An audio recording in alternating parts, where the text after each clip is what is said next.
So some years ago, a friend of mine called me and she was weeping and crying over the phone. And I was wondering why, what's wrong? And she said, Martha, my husband no longer sees me the way he normally does. He never looks at me the way he usually does. As a matter of fact, we barely talk. We barely communicate in the house. This was not the man I married.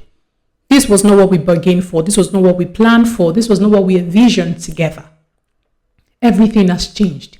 We barely even look eyeball to eyeball in the house. I don't know what went wrong. I don't know if I'm at fault. I don't know what I did. And it doesn't seem to even communicate whatever it is to me. What should I do? I am frustrated. I am tired. This wasn't how everything was in the beginning before I had my 2 kids. And when she made that statement, I gave a pause.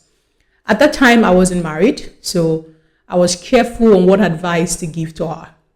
So I took my time and with God's given wisdom, I asked her a few questions. I was like, well, what was it you usually do before that you no longer do? And what are the things you were supposed to be doing that you are no longer doing? What do you do that you stopped? Or what did you stop that you are supposed to be doing? And then she gave a pause and she was like, before we got married, I used to dress in this kind of way. But after marriage, a lot of things came, and then I had to channel my energy and every other thing to that position, to that point. And she said a lot of things. And this is where I bring it to us today. We must understand that there is something that attracts a man to a woman. And there is something that attracts a woman to a man, whether we like it or not. People will say, oh, I love you regardless. I don't know why I just love you. There are several women in the world, several women who are much more beautiful than you are, much more intelligent than you are, much more courageous, and have everything that a man would want, that are homely, that have good character. And the same thing for the men. There are a lot of men who are responsible, who are well-to-do. So what makes you stand out from those people? Why did he choose you amongst those people? There is an attractive force, an attraction stage, something that brings a man or that makes a man say, this is who I want to end the rest of my life with, amongst others. I mean, yeah, this is the one I'm choosing. This is the one I'm going to be with. So before I proceed further, I'd like you to do this exercise. Meet the man you are dating or the woman you are dating and just simply ask them, why did you choose me? Why do you love me? Why me?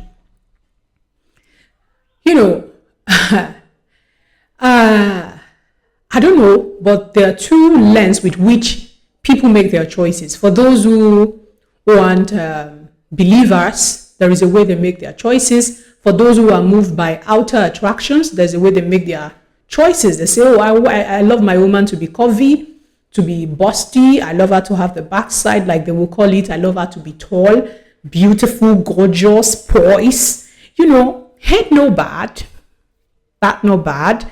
You have your taste then, good for you. And for the other angle, those who are believers who say, oh, I want a woman who is God-fearing, who is kind, who is homely, who is this, who is that. We all have our taste, and it's not bad. But I think the point where everything begins to have a turn, where things begin to hit rock bottom in marriages, is when you change from what attracted that man to you or that woman to you. When you no longer chase or pursue that thing. Take for instance, a man met you, suddenly got his interest in you. The attraction stage, you're beautiful, you are humble, you have good character and all of that. And for those other ones, you are poised, you are, classy. And fell in love with you. But then they ask you, okay, what are your priorities? What do you want to do? Where do you want to go? For men who actually want something, who actually want a woman who is going somewhere. Because these days, no one wants a liability. Everyone wants to get married to an asset.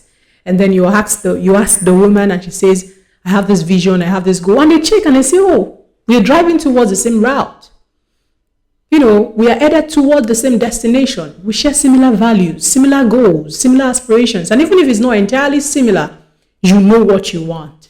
You know what you want to become. And they get attracted to those things. Some of them, not just your beauty, but those things attracted you to them. But then suddenly you get married and you forget who you are as a woman. I used to say, as a woman, remember thyself. You have a purpose before marriage. Marriage has its own institutional purpose.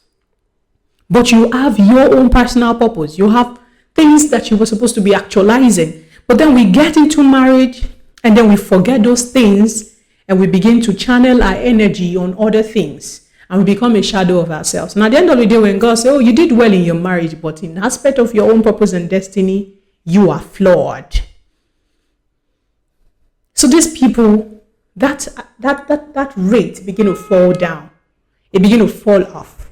And they begin to ask themselves, this was not the woman I married.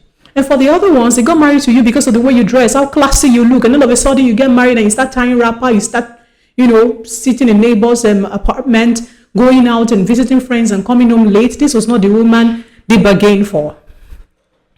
What are you supposed to be doing that you stopped doing? And what aren't you supposed to do that you are doing? Doing those things demean the reason they fell in love with you. So when you can work on it, you can build your marriage back, gain the trust of your husband back, have a happy marriage. Everyone desires a long-lasting marriage. If you can build this, ask your spouse, why do you love me? And continue to work on that attraction state. When I asked my husband, why did you choose me? When he told me, I began to constantly work on it.